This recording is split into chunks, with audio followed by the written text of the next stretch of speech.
हाय बच्चों, I am Yogita Prajapat. YouTube channel पे आप सभी बच्चों का स्वागत है।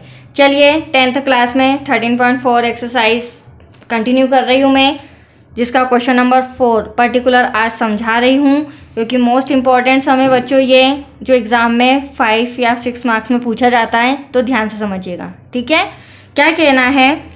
धातु की चादर से बना और ऊपर से खुला एक बर्तन शंकु के एक छिन्नक के आकार का है, जिसकी लंबाई जिसकी ऊंचाई 16 सेंटीमीटर है तथा निचले और ऊपरी सिरों की त्रिज्याएं क्रमशः 8 सेंटीमीटर और 20 सेंटीमीटर है। 20 रुपये प्रति लीटर की दर से इस बर्तन को पूरा भर सकने वाले दूध का मूल्य ज्ञात करना है। ठीक है, साथ ही ये भी फाइंड करना है कि इस बर्तन को बनाने के लिए प्रयुक्त धातु की चादर का मूल्य ₹8 प्रति 100 सेंटीमीटर की दर से ज्ञात कीजिए। दो मूल्य ज्ञात करना है, दूध का मूल्य भी ज्ञात करना है और धातु की चादर का मूल्य भी ज्ञात करना है। ठीक है, लेकिन उसके पहले हमें क्या फाइंड करना रहेगा वो मैं आपको ड्रॉ के थ्रू समझाती हूँ। इस समय बच्चों को बहुत कंफ्यूज होता है, जो कि मैं क्लियरली पॉइंट टू पॉइंट समझाऊंगी। देखो बच्चों, धातु की चादर में बना और ऊपर से खुला एक बर्तन है। ठीक है, तो ये मैं एक बर्तन आपके सामने बना रही हूँ। ठीक है, ये धातु की चादर से बना हुआ है, ये लीजिए। ठीक है बच्चों, अब क्या कहना है इसमें, थोड़ा सा इसको, ठीक है, अब क्या कहना है? शंकु के एक छिन्नक के आकार का है, जिसकी ऊंचाई 16 सेंटीमीटर है, मतलब यहाँ से यहाँ तक हाइट 16 सेंटीमीटर है और निचले और ऊपरी सिरों की त्रिज्याएं 8 सेंटीमीटर और 20 सेंटीमीटर है। तो यहाँ पर हम 8 सेंटीमीटर ले लेंगे और यहाँ पर हम 20 सेंटीमीटर ले लेंगे। ठीक है, तो ये हो गया 20 सेंटीमीटर, ये हो गया 8 सेंटीमीटर। और इसकी ऊंचाई कितनी दे रखी है बच्चों? ऊंचाई दे रखी है हमें 16 सेंटीमीटर, तो h = 16 सेंटीमीटर। ठीक है, हाँ, फिर हमें क्या कहा है इसमें? 20 रुपये प्रति लीटर की दर से इस बर्तन को पूरा भर सकने वाले दूध का मूल्य ज्ञात करना है। तो देखो, ये एक दूध का बर्तन है जिसमें जो नीचे का हिस्सा है वो बिल्कुल पैक होगा, राइट। मान लीजिए ये एक बाल्टी है, तो बाल्टी नीचे से क्या है, इसका जो नीचे वाला पार्ट है वो क्या है, पैक, और ऊपर वाला पार्ट क्या है, खुला। तो इस बात का आप ध्यान रखिएगा, क्योंकि हमें क्षेत्रफल निकालने में ये हमारा वृत्त का क्षेत्रफल हो जाएगा, क्योंकि जब हम ये वाला क्षेत्रफल निकालेंगे छिन्नक का, तो उसमें एक चीज और ऐड हो जाएगी, वृत्त का क्षेत्रफल, क्योंकि ये नीचे से ज्वाइन है, राइट बच्चों। तो ये पॉइंट इंपॉर्टेंट है, इस चीज को आप ध्यान रखिएगा। और क्या कहना है, हमें दो चीज निकालनी है, इस बर्तन को पूरा भर सकने वाले दूध का मूल्य। तो दूध का मूल्य निकालने के पहले पूरा भरना, तो किसी भी वस्तु में जब कोई चीज भरी जाती है तो वो उसका आयतन कहलाती है। क्या कहलाती है? आयतन। तो हमें पहले यहाँ पे आयतन फाइंड करना है, फिर हम दूध का मूल्य ज्ञात करेंगे। और साथ ही साथ सेकंड नंबर पे हमें क्या फाइंड करना है? बर्तन को बनाने के लिए प्रयुक्त धातु की चादर का मूल्य 8 रुपये प्रति 100 सेंटीमीटर दे रखा है। तो धातु की चादर का मूल्य तो हमें 8 रुपये दे रखा है, बट धातु की चादर लगेगी कितनी, कहने का मतलब यहाँ पे हमें क्षेत्रफल भी फाइंड करना है। तो ये दो चीजें फाइंड करना है, फर्स्ट में आयतन और सेकंड नंबर पे क्षेत्रफल। तो देखो, हमारे पास दो त्रिज्याएं तो आ चुकी है, हमारे पास h भी है, बट हमारे पास यहाँ से यहाँ तक l, जिसे हम तिर्यक ऊंचाई कहते हैं। क्या कहते हैं? तिर्यक ऊंचाई नहीं है, जिसकी हमें क्षेत्रफल निकालने में जरूरत होगी। तो इससे भी हम फाइंड कर लेंगे यहाँ पे, राइट।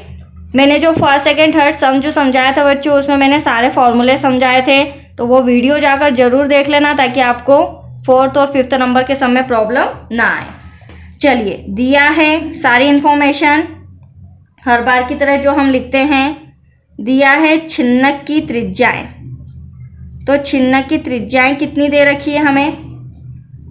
R1 = 20 सेंटीमीटर, ये रही 20 सेंटीमीटर, और R2 = 8 सेंटीमीटर। ठीक है, यहाँ पर लिख देती हूँ मैं, R2 = 8 सेंटीमीटर। साथ ही साथ हमें ऊंचाई दे रखी है, ऊंचाई h = 16 सेंटीमीटर। अब l हमें तिर्यक ऊंचाई ज्ञात करना है, तो देखो वो कैसे फाइंड करेंगे बच्चों। हमारे पास h भी है, हमारे पास R2 R1 भी है, तो तिर्यक ऊंचाई जिसे हम स्लैंट हाइट बोलते हैं, = h² प्लस ब्रैकेट में R1 माइनस R2 का होल स्क्वायर। ठीक है, एच आपके सामने कितना दे रखा है बच्चों 16, तो यहाँ पर 16 का स्क्वायर हो जाएगा प्लस R1 20 माइनस R2 8 का होल स्क्वायर।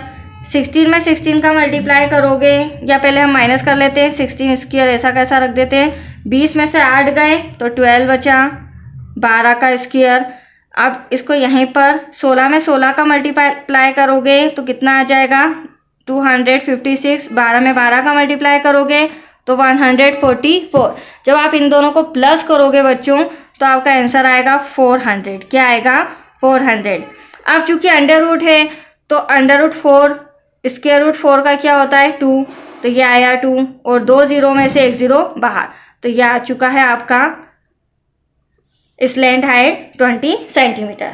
राइट, ये हमने फाइंड की, हमें सम के अंदर नहीं दे रखी थी। अब हम आते हैं, हमें क्या निकालना है बच्चों 20 रुपये प्रति लीटर की दर से इस बर्तन को भरे जा सकने वाला दूध का मूल्य। तो मूल्य बाद में फाइंड करेंगे, पहले इस बर्तन को भरने वाला आयतन ज्ञात करना है कि इसमें दूध कितना लीटर आ सकता है। ठीक है, तो फर्स्ट कंडीशन बर्तन में दूध आने की क्षमता, हम यहाँ पर लिख लेते हैं बर्तन में दूध आने या भरने की क्षमता, ब्रैकेट में आप लिख सकते हैं आयतन। ठीक है, अब इसका फॉर्मूला होता है 1/3 पाई एच ब्रैकेट में R1 का स्क्वायर प्लस R2 का square plus R1 into R2। ठीक है बच्चों, 1/3 पाई का मान हमें स्टार्टिंग में 3.14 सम के अंदर दे रखा है, आप अच्छे से सम पढ़िएगा उसमें आपको पता चल जाएगा। एच हमें दे रखा है 16, ब्रैकेट में R1 कितना है ये रहा आपके सामने, R1 20 R2 8, तो 20 का स्क्वायर प्लस 8 का स्क्वायर प्लस 20 और इंटू है इन दोनों के बीच, तो यहाँ पर 8। ठीक है, अब सॉल्व करते हैं हम, इसका 1 में करोगे तो यहाँ पर लिख देती हूँ मैं 3.14 इंटू 16, क्योंकि 3 से ना ही ये कैंसिल होगा ना ही 16 कैंसिल होगा। यहाँ पर ब्रैकेट सॉल्व करेंगे, 2 2 ज़ा 4, 2 0, 8 8 ज़ा 64 प्लस 8 2 ज़ा 16। Any doubt? चलिए अब अगली स्टेप में हम इन तीनों को यहाँ पर प्लस कर लेते हैं। थोड़ा सा कॉपी में तिरछा कर रही हूँ क्योंकि स्पेस कम है बच्चों मेरे पास।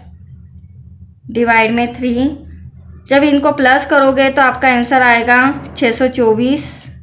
ठीक है, अब ये 3 से कैंसिल हो सकता है, कैसे 3 एकम 3, 3 दूनी 6, बचा 2, भाग नहीं जाता उसकी 0, बचा 4 24, तो 3 8 24, कितना है यहाँ पर 208, और यहाँ पर हमारे पास क्या बचा है 3.14 इंटू 16। ठीक है, अब यहाँ पर हम लिख लेते हैं 3.14 इंटू 16, और जो अभी हमने डिवाइड किया है तो हमारे पास आया 208।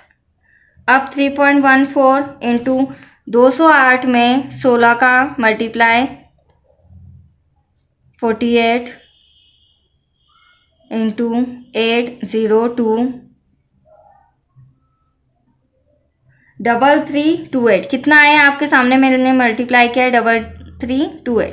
अब इन दोनों का जब आप मल्टीप्लाई करोगे तो आपका आंसर आ जाएगा 10,449 और 92 सेंटीमीटर क्यूब, ये आयतन आया है। अब देखो क्वेश्चन में 2 अंक आगे पॉइंट है तो आंसर में भी 2 अंक आगे। मैंने आपको बताया जब भी आप मल्टीप्लाई करें तो प्लीज़ पॉइंट आंसर में लगाया कीजिए, ठीक है, ताकि आपको प्रॉब्लम्स ना आए। अब जो हमारा दूध होता है वो लीटर में होता है बच्चों, और ये हमारा आंसर किस में आया है सेंटीमीटर क्यूब में। तो सेंटीमीटर से अब हम किस में चेंज करेंगे लीटर में, राइट। और लीटर में चेंज करने के लिए 1000 का डिवाइड देना होगा। तो देखो किस तरह से 10449.92 डिवाइड में 1000, कितनी जीरो है 3 जीरो, तो यहाँ जहाँ पॉइंट है उसके आगे काउंट करेंगे कितनी डिजिट 3 डिजिट, तो ये पॉइंट हटेगा 1 2 3 10, क्या आंसर आएगा आपका 10, ठीक है। और यहाँ 4 पॉइंट 4। एक चीज़ और सिखाती हूँ, यहाँ पर पॉइंट के बाद यहाँ पर 9 मतलब 5 से बड़ा है तो एक अप्रोक्सीमेट कर लिया जाता है, मतलब एक डिजिट बढ़ा ली जाती है। तो 4 की जगह पर हम 5 एक ऐड कर लेंगे, क्योंकि यहाँ पर 5 से बड़ी डिजिट है, 9 आ रही है आपके सामने, तो मैंने इसको यहाँ पर अप्रोक्सीमेट कर लिया, 4 को 5 कर लिया। ठीक है, अब ये आ गया है आपका लीटर। मतलब इस बाल्टी में या इस बर्तन में 10.5 लीटर के समथिंग दूध आ सकता है। तो आयतन आ चुका है। अब उन्होंने हमें 1 लीटर का प्राइस कितना दिया है, 20 रुपये प्रति लीटर, मतलब 1 लीटर 20 रुपये का, तो 10.5 लीटर कितने रुपए का, क्योंकि हमें क्या बताना है, दूध का मूल्य ज्ञात करना है। राइट बच्चों, तो अब यहाँ पर हम चूकी जमाते हैं। चूकी 1 लीटर दूध की कीमत, 1 लीटर दूध की कीमत कितनी दे रखी है, ₹20। ठीक है, 20 रुपये दे रखी है, बट मुझे तो 10.5 लीटर चाहिए, तो यहाँ पर हम लिख देते हैं इसीलिए 10 लीटर दूध की कीमत, तो 10.45 इंटू में 20। जब आप इसका मल्टीप्लाई करेंगे बच्चों तो 209 आंसर आएगा। क्या आएगा, 209। और रुपीस, यहाँ मीटर सेंटीमीटर मत लिखना, क्योंकि हमें दूध की कीमत बतानी है। तो 209 रुपये में 10.5 लीटर की समथिंग दूध आ जाएगा। ठीक है, फर्स्ट क्वेश्चन तो हल हो गया है। अब सेकेंड हमें क्या बताना है, सेकेंड में बोलना है साथ ही इस बर्तन को बनाने के लिए प्रयुक्त धातु, मतलब कि हमें इस बर्तन को जो बनाया गया है उसका क्षेत्रफल बताना है कि कितनी धातु की चादर की आवश्यकता है, और फिर उसका मूल्य बताना है कि प्रति 100 सेंटीमीटर में कितने रुपए लग रहे हैं, 8 रुपये। तो हमारा कितना सेंटीमीटर आता है, पहले हम क्षेत्रफल तो निकालें, उसके बाद फिर मल्टीप्लाई करेंगे। ठीक है, फिर हम मूल्य बताएंगे। तो अब सेकेंड स्टेप हमारी हो जाएगी क्षेत्रफल की। अब क्या निकालेंगे, धातु का क्षेत्रफल।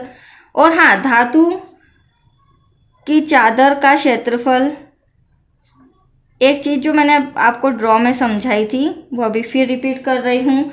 छिन्नक का क्षेत्रफल बच्चों प्लस वृत्त का क्षेत्रफल।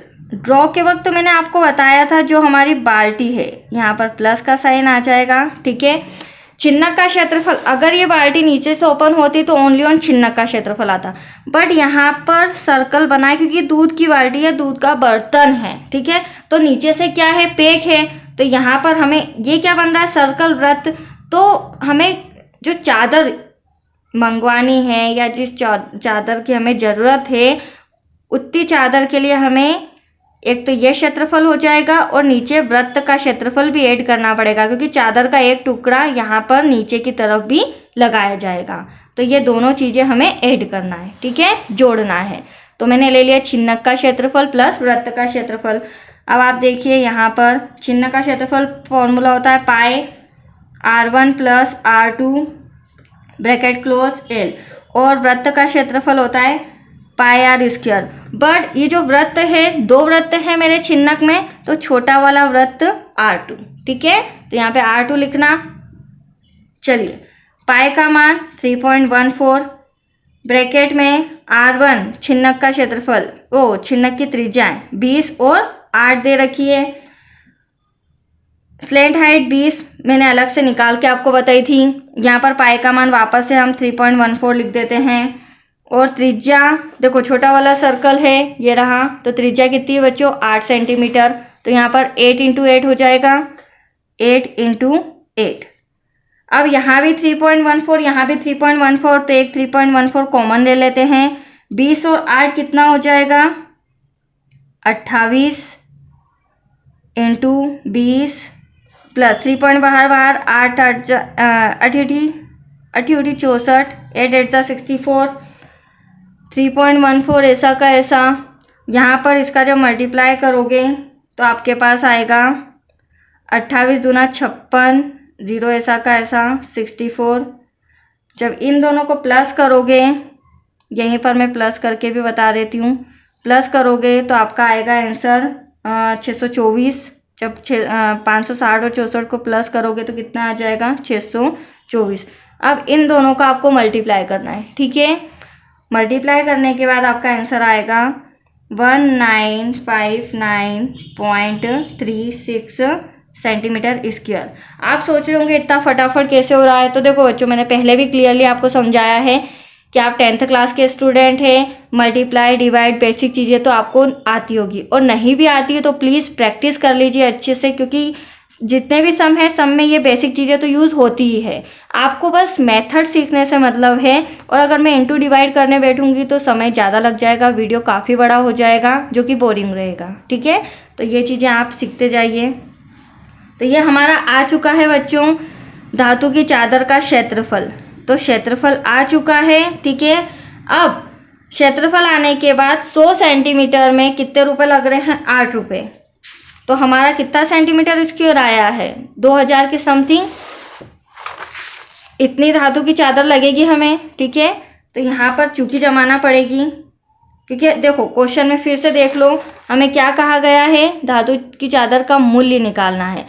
तो 8 रुपये प्रति 100 सेंटीमीटर की दर से ज्ञात करना है। ठीक है, अब देखो 100 सेंटीमीटर स्क्वायर की लागत हमें दे रखी है, कितनी है? ₹8। ठीक है, 8 रुपये। लेकिन मुझे 100 सेंटीमीटर का नहीं, जैसे हम एक चॉकलेट का निकाल लेते हैं तो इजी रहता है। अब यहाँ पे 100 चॉकलेट्स है, तो मुझे कितनी चॉकलेट्स का चाहिए? 1। तो 1 सेंटीमीटर स्क्वायर की लागत 100 सेंटीमीटर के 8 रुपये हैं, तो 1 सेंटीमीटर के 8 बटे में 100। ठीक है, अब मैं मल्टीप्लाई करूँगी। मेरा आंसर आया है 2000 के समथिंग, 1959.36 की लागत। तो देखो इसकी लागत कैसे निकालोगे? 1959.36 इंटू 8 डिवाइड में 100। आया आपको समझ में ये चीज़? अब जब आप मल्टीप्लाई करोगे, 8 का पहले आप मल्टीप्लाई कर लीजिए, तो आपका आंसर आ जाएगा 15674.88। ठीक है, डिवाइड का 100, ऐसा कैसा। मल्टीप्लाई तो 8 का आप कर ही सकते हैं, सिंपल सा है। मल्टीप्लाई करने के बाद आपका ये आंसर आ जाएगा बच्चों। ठीक है, अब मुझे ये 100 हटाना है, तो 2 ज़ीरो हैं, पॉइंट यहाँ है, पॉइंट के आगे 2 डिजिट, 2 ज़ीरो है तो 2 डिजिट आगे यहाँ पर आपका पॉइंट लग जाएगा। तो एटलीस्ट आएगा 156.75। अप्रोक्सीमेट कर लेते हैं, पॉइंट के बाद 8 है, 5 से ज़्यादा है तो 75। यह आया आपका rupees. That's your answer. Metre centimetre मत लिखना। 156 रुपये के समथिंग आपको चादर धातु की लेके आनी है, राइट, जिससे आपका ये बाल्टी नुमा शेप बन जाएगा। तो आया आपको समझ में? दो चीज़ें इस सम में हमने फाइंड की है, पहले आयतन और दूसरा क्षेत्रफल। चलिए क्वेश्चन नंबर 5। 20 सेंटीमीटर ऊंचाई और शीर्ष कोण 60 डिग्री वाले एक शंकु को उसकी ऊंचाई के बीचों बीच से होकर जाते हुए एक तल से 2 भागों में काटा गया है, जबकि तल शंकु के आधार के समांतर है। यदि इस प्राप्त शंकु के छिन्नक को व्यास 1/16 सेंटीमीटर वाले एक तार के रूप में बदल दिया जाता है, तो तार की लंबाई ज्ञात कीजिए। देखो मोस्ट इंपॉर्टेंट सम है, ध्यान से समझना, क्योंकि एग्जाम में इस तरह के सम पूछे जाते हैं और ये सम आता भी है। ठीक है बच्चों, देखो हमें क्या कहा गया है? 20 सेंटीमीटर की ऊंचाई है, कोण दे रखा है 60 डिग्री। और इस सब में खास बात यह है कि इसमें पहले शंकु, मतलब शंकु का भी फॉर्मूला यूज होगा, शंकु भी दे रखा है और साथ में छिन्नक भी दे रखा है, जो कि शंकु हमने 13.3 एक्सरसाइज में समझा था। तो यहाँ पर शंकु भी है और छिन्नक भी है, और उस छिन्नक के द्वारा हमें एक तार, जो छिन्नक हम बनाएंगे शंकु के आधार पर, उस छिन्नक से हमें क्या बदलना है, किसके रूप में बदलना है? तार के रूप में उस छिन्नक को बदलना है, और फिर लास्ट में उस तार की लंबाई ज्ञात करना है। ठीक है, तो मैं ड्रॉ के थ्रू आपको समझाती हूँ स्टेप बाय स्टेप। ठीक है बच्चों, देखो सम रिटर्न किया हुआ है। 20 सेंटीमीटर ऊंचाई वाला एक शंकु है, तो सबसे पहले हम क्या बना लेते हैं? एक शंकु। थोड़ा बड़ा बनाना पड़ेगा। ये देखिए, ये रहा आपका शंकु। अब इसकी जो हाइट है वो कितनी दे रखी है बच्चों? 20 सेंटीमीटर। तो यहाँ से यहाँ तक जो शंकु की हाइट है वो 20 सेंटीमीटर है। ठीक है, फिर आगे क्या कहा है, शीर्ष कोण 60 डिग्री वाले एक शंकु को उसकी ऊंचाई के बीचों बीच से होकर, मतलब यहाँ से यहाँ तक जो ऊंचाई है इस हाइट के बीचों बीच से होकर जाते हुए एक तल से 2 भागों में काटा जाता है। तो अब हम यहाँ से इस तरह से इस शंकु को काट देते हैं। ठीक है, ये मैंने इस शंकु को यहाँ से काट दिया, जबकि शंकु के तल के आधार के समांतर होती है। जो शंकु का तल है उसके आधार के समांतर ये रेखा होती है। तो देखो, जब मैंने इसको बीचों बीच से काटा तो यहाँ पर जो इसकी ऊंचाई होगी वो कितनी होगी बच्चों, 10 सेंटीमीटर। ठीक है, और त्रिज्या इसे हम कैपिटल R ले लेते हैं, जिसे जो हमें पता नहीं है, फाइंड करना है। ठीक है, और आप देख रहे होंगे जब इसको यहाँ से शंकु को काटा गया तो ये छिन्नक का रूप बन गया है और यहाँ पर एक और त्रिज्या बन रही है। ठीक है, यहाँ से यहाँ तक, तो इसे भी हम मान लेते हैं स्मॉल r, जो कि हमें पता नहीं है। ये दोनों त्रिज्याएं हमें पहले फाइंड करनी है। ठीक है, हमें कहा गया है शीर्ष कोण कितने डिग्री का है, 60 डिग्री। उसके पहले यहाँ पर ऊंचाई, अगर यहाँ से यहाँ तक 10 है तो यहाँ से यहाँ तक भी कितनी होगी, 10 सेंटीमीटर। तो ये भी 10 सेंटीमीटर। ठीक है, फिर हमें इसका क्या बोला है, शीर्ष कोण कितने डिग्री का है, 60 डिग्री का।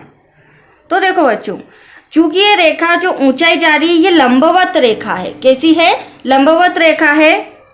तो अगर ये कोण पूरा 60 डिग्री का है तो ये इसका आधा हो जाएगा, ये 30 हो जाएगा और ये 30। तो यहाँ वाला कोण कितने डिग्री का होगा, 30 डिग्री का। ठीक है, जब भी कोई रेखा लंबवत होती है तो उसका कोण आधा आधा हो जाता है, आधा आधा डिवाइड कर दिया जाता है। और चूंकि लंबवत है तो ये 90 डिग्री। ठीक है, अब यहाँ पर हम नाम लिख देते हैं। सारी चीज़ें हमने मेजरमेंट लिख लिया है। ये हो जाएगा A, यहाँ पर हो जाएगा B, C, D, E। ठीक है, और ये जो त्रिज्या का पॉइंट है यहाँ पर, इसे हम नाम देंगे O, और ये वाली जो त्रिज्या है इसे नाम देंगे O डैश। तो आया आपको इतना समझ में, ये ड्रॉ रेडी हो चुका है। अब सबसे इम्पोर्टेंट बात, हमें क्या निकालना है। आप देख रहे हैं ये छिन्नक, जब मैंने इसको बीच में से तल से यहाँ से काटा है तो ये नीचे वाला जो हिस्सा है वो छिन्नक के रूप में आ गया। और छिन्नक की हमें ये जो त्रिज्याएं हैं कैपिटल R और स्मॉल r ये नहीं पता है। तो सबसे पहले हम इन 2 त्रिज्याओं को फाइंड करेंगे। ठीक है, तो आपने ट्रिग्नोमेट्री पढ़ी होगी बच्चों, उस अकॉर्डिंग मैं त्रिज्या लाके आपको बताती हूँ, फिर हम आगे की चीज़ सॉल्व करेंगे। तो देखो, हम लेते हैं OA, O डैश C, ये वाला जो ट्रायंगल मैं यहाँ पर बना भी लेती हूँ छोटा सा, ताकि आपको डाउट ना हो। ये कैसा ट्रायंगल लिया है मैंने, AO डैश C। ठीक है, अब यहाँ से यहाँ तक ऊंचाई कितनी दे रखी है, 10।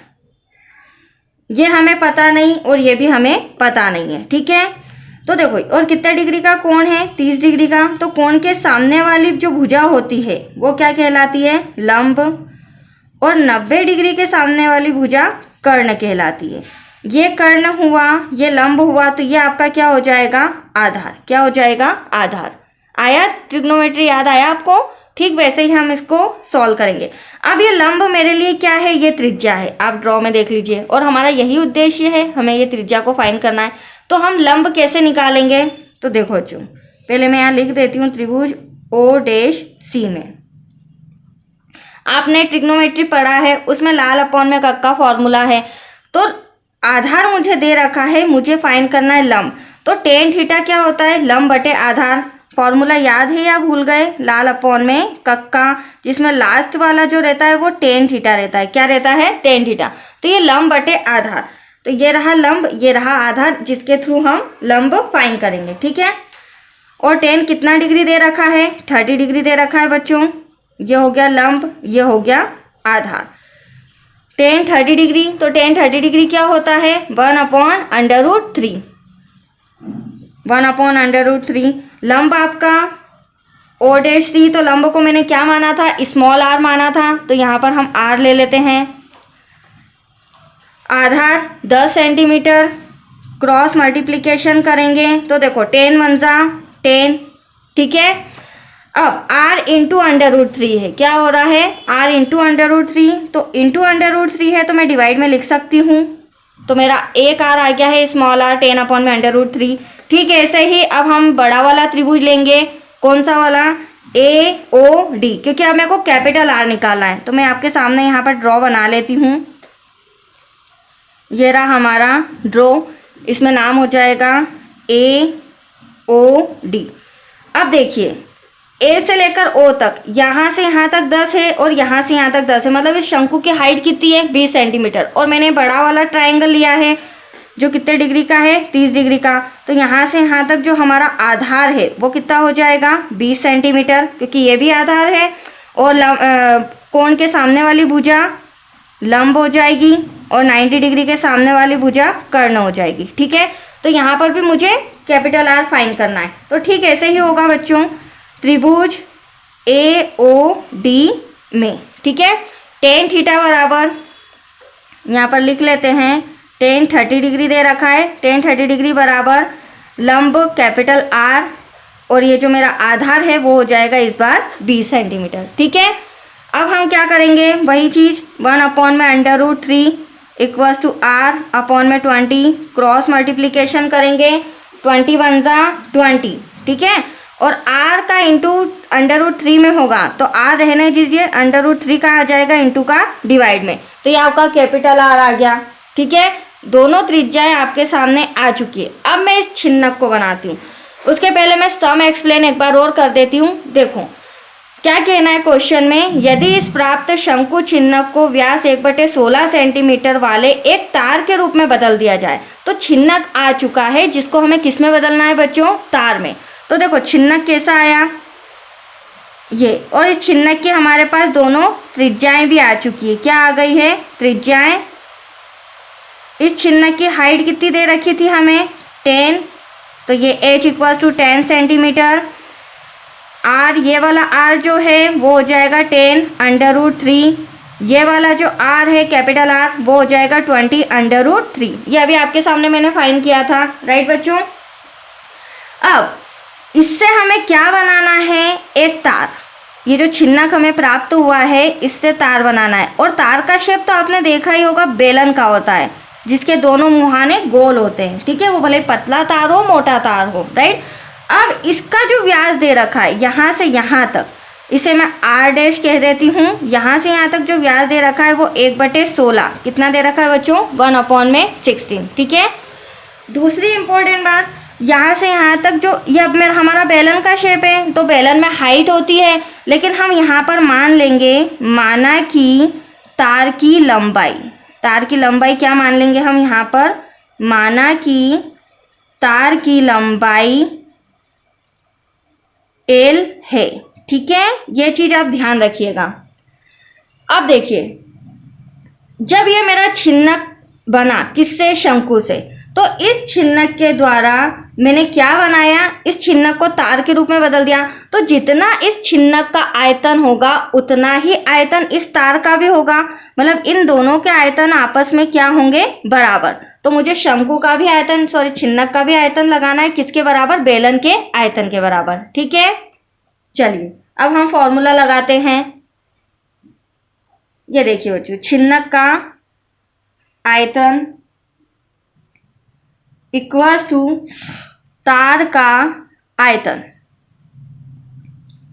छिन्नक का आयतन होता है 1/3 πh, ब्रैकेट में फॉर्मूला मैंने आपको जब ये 13.34 एक्सरसाइज स्टार्ट की थी तभी मैंने सभी फॉर्मूले आपको समझा दिए थे। आप उनकी प्रैक्टिस कीजिए बच्चों, ताकि आपको प्रॉब्लम नहीं आए। छिन्नक है तो स्मॉल r और कैपिटल R। ठीक है, ये रहा आपका स्मॉल r और capital R plus R × R। ठीक है, ये हमारा छिन्नक का आयतन।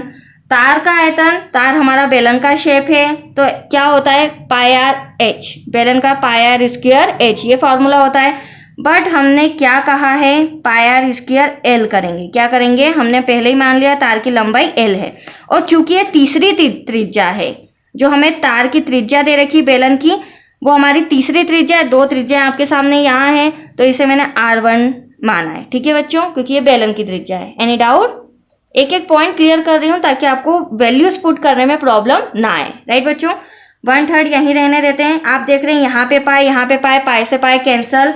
अब छिन्नक की ऊंचाई 10 सेंटीमीटर है, ये रहा छिन्नक, इंटू 10 हो जाएगा, ब्रैकेट क्लोज, R 10/√3 का होल स्क्वायर, कैपिटल R 20/√3 का whole square, plus small r 10/√3, इन दोनों के बीच क्या है, मल्टीप्लाई 20/√3, यह ब्रैकेट क्लोज। ठीक है, यहाँ पर R1 क्या है, हाँ यहाँ पर हमने त्रिज्या नहीं निकाली है, सॉरी, ये क्या है, मेरा व्यास है। रुको, यहाँ पर थोड़ा सा मैं वर्क कर देती हूँ।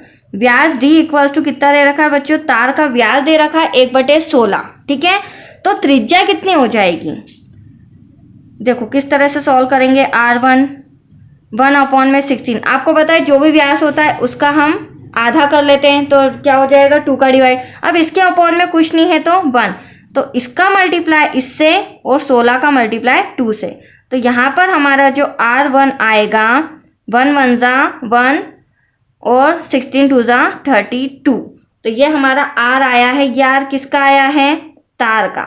ठीक है, जो कि बेलन का शेप है।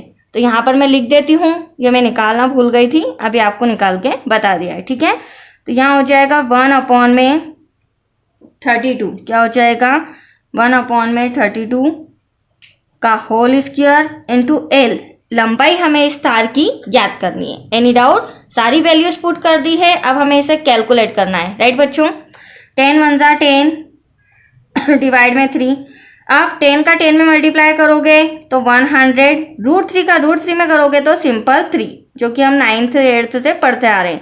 20 का 20 में करेंगे बच्चों 400, √3 का √3 में करोगे सिंपल 3, 10 का 20 इनका आपस में मल्टीप्लाई करना है तो 200, √3 का √3 में simple 3। Any doubt, no doubt. चलिए, पावर 2 है तो कितनी टाइम हो जाएगा, 32 मल्टीप्लाई बाय 32 इंटू का L। एनी डाउट, चलिए आगे करते हैं कंटिन्यू। 10/3, अब यहाँ पर इन सभी को हम प्लस कर लेते हैं बच्चों। प्लस करेंगे तो 400, 100 और 200 कितना हो जाएगा, ब्रैकेट में लिख देती हूँ मैं 700। ठीक है, डिवाइड में 3 इक्वल्स टू 1 डिवाइड में 32 इंटू 32 मल्टीप्लाई बाय L। अब इसको मल्टीप्लाई में करते हैं तो 10 इंटू 700 डिवाइड में 3 इंटू 3।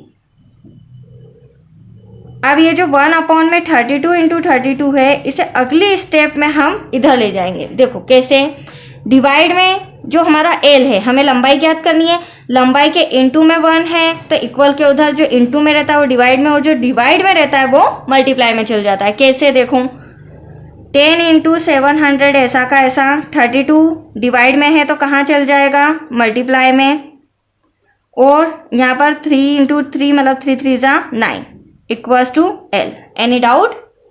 अब हम क्या करेंगे, 700 मतलब 700 का 10 में मल्टीप्लाई और 32 का 32 में मल्टीप्लाई, फिर 9 से डिवाइड करके आंसर लाएंगे। राइट बच्चों, चलिए 700 का 10 में करेंगे तो 7000 हो जाएगा, और 32 का 32 में जब आप मल्टीप्लाई करेंगे तो आपका आंसर आएगा 1024। 9 तो आपके सामने दे ही रखा था। ठीक है, अब यहाँ पर हम मल्टीप्लाई करते हैं, 000 आप पहले ही लिख लीजिए। 7 का करेंगे, 7 4 जा 28, कैरी आया 2, 7 2 जा 14 और 2 16, क्योंकि 1 दे रख 0 है तो 16 ऐसा कैसा, और 7 1 जा 7, तो यह आपका आ चुका है मल्टीप्लाई करने पर ये डिजिट। ठीक है, डिवाइड में 9 है। अब 9 का आपको डिवाइड करना होगा, जब आप 9 का डिवाइड करोगे ना बच्चों तो आपका आंसर आ जाएगा 796,444, मैंने पहले ही कैलकुलेट कर रखा है, 0.44 सेंटीमीटर इक्वल्स टू L। ये आपकी लंबाई आ गई, बट ये लंबाई हमें सेंटीमीटर में दे रखी है, और सेंटीमीटर से हम मीटर में कन्वर्ट कर सकते हैं। राइट, सेंटीमीटर से मीटर में कन्वर्ट करने के लिए 100 का डिवाइड करते हैं। ये रफ कार्य है बट यहाँ पे मैं आपको समझा रही हूँ। ठीक है, वैसे आपका आंसर ये भी सफिशिएंट है, बट आप 100 का डिवाइड करके मीटर में भी ला सकते हैं। तो 796,444.44 डिवाइड में 100, तो देखो जब 100 का भाग देंगे तो कितने शून्य हैं, 2 शून्य हैं, और यहाँ पॉइंट है, पॉइंट के 2 डिजिट आगे, पॉइंट हटा के 2 डिजिट आगे यहाँ पर आपका पॉइंट आ जाएगा। तो एटलीस्ट आपका आंसर आएगा 7964.44 मीटर। That's your answer. ये क्या आई है, तार की लंबाई। आप एंड में लिख सकते हैं तार की लंबाई L इक्वल्स टू 7964.44 मीटर। तो आया आपको समझ में बच्चों? बहुत ही अच्छा सम था, स्टेप बाय स्टेप समझाया है। अगर फिर भी कोई दिक्कत आ रही है, समझने में कुछ डाउट है, तो आप वीडियो स्किप करके भी देख सकते हैं और मुझे कमेंट में भी भेज सकते हैं। ठीक है, तो आज के लिए इतना ही। थैंक यू बच्चों।